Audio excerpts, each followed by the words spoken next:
All this week, KTVU has been taking part in a coordinated media effort to report on the state of homelessness in the Bay Area. And tonight we look at how San Francisco's mayor's office and others are trying to combat the problem in one of the most expensive housing markets in the nation. KTVU's Monty Francis is here now with our report. Monty. Well, Ken and Julie, there appears to be a consensus among many working on this problem that a housing-first approach is the best way to combat homelessness. That is, simply get people off the streets and into housing and then get them the services that they need. But as we found out, that's easier said than done. Elaine Buchanan spent more than 10 years homeless on the streets of San Francisco. She lost her job, and when her daughter was killed in a domestic dispute, she lost all hope. I was actually wanting to commit suicide because I didn't understand my pain. She became addicted to alcohol and drugs and spent years on a waiting list at Glide Memorial Church for one of the apartments the church provides for the chronically homeless. Just 7 months ago, the 62-year-old finally got the news she'd been praying for.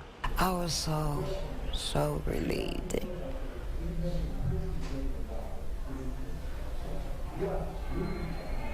I'm sorry.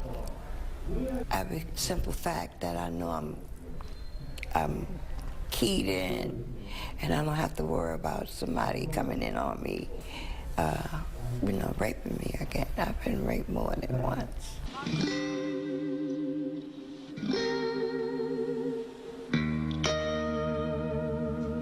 Buchanan says after spending so many years on the streets, having a permanent place to live helped her get sober and off of drugs. I don't have a desire to drink.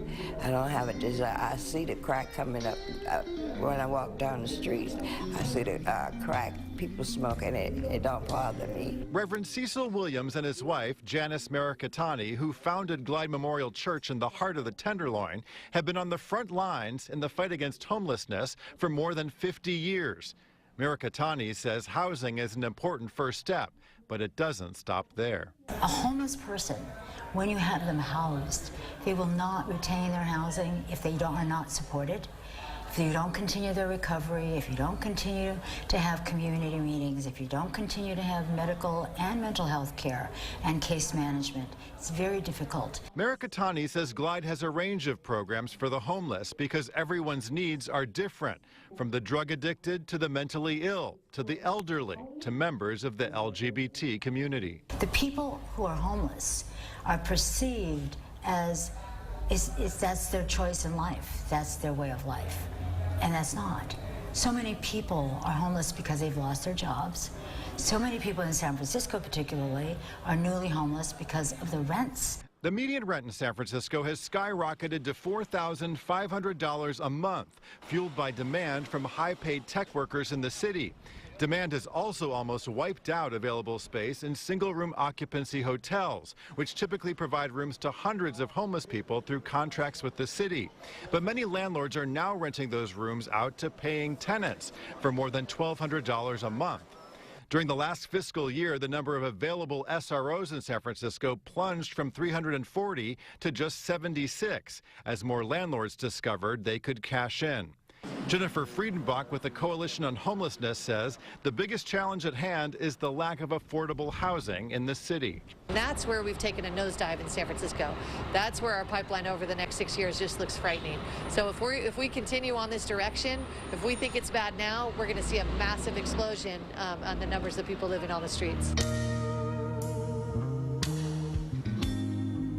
Sam Dodge is working long hours to make sure that doesn't happen. As second in command at Mayor Ed Lee's newly formed department to deal with homelessness, which is called the Office of Hope, Dodge is convinced the city could reach the mayor's goal of helping 8,000 people out of homelessness in the next 4 years. It's a big challenge, but you know, we live in a community, right, that thinks very easily about self-driving cars or stem cell therapies, but you know, this idea that housing cures homelessness and that it's overly daunting to find housing for those that absolutely need it, I think I can reject, and I know that we can do this. Starting next month, the mayor's Office of Hope will move out of a cramped cramped office in the basement of City Hall and expand from 6 employees to more than 100, with an annual budget of $250 million. What we haven't had the opportunity to do is to work together as a system and really all row in the same direction and put all our assets towards the same strategies. Former San Francisco Mayor Willie Brown does not share Dodge's optimism. Brown says there's no way the current mayor can accomplish such an ambitious goal. There clearly is not enough affordable housing. There's not enough available housing. And the process that we go through and the speed with which we engage in, you probably will have expired by the time the unit gets built. Brown says the number of homeless people in the city has almost doubled since he was mayor because of what he describes as the migration of homeless people to San Francisco. They are in other locations, and there's no doubt people tell them exactly how much better off you are if you are in need in San Francisco versus some other place. And so they will migrate to San Francisco for that purpose. And we are a very generous city. But Dodge says the city is gradually finding space, buying up properties and adding rooms where homeless people can live and have peace of mind. It's a peace of mind Elaine Buchanan is feeling for the first time in years. I almost gave up.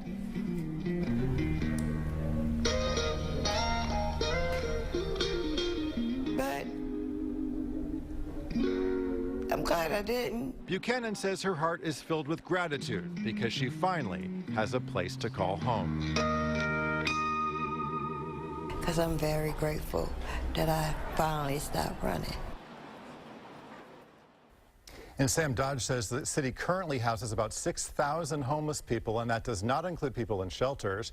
In addition to new housing that's coming online, which includes 600 units this year, the city is also providing rental vouchers to some homeless people to get them back into the housing market. So, Monty, if you walk around San Francisco, it's easy to see there are a lot of homeless people on the streets. What are the numbers showing us, though? Is the number going up every year? So the number of homeless people on the streets on any given night, and this includes people in shelters, is 6,700, and that number has stayed consistent over the last 10 years. It's a little deceiving, though, because last year the city provided additional housing to 1,300 more people, so the numbers are going up, but the city's doing a good job of housing those additional people. What about this? Willie Brown says that homeless people are migrating to San Francisco from other places. Did the numbers seem to back that up? So according to the last homelessness survey, about 35% of the homeless people in San Francisco came to the city from other locations, but a vast majority of the homeless people in the city became homeless while living in San Francisco. Now, I don't know how active Willie Brown is now that he's not the mayor anymore in tackling the homeless issue, but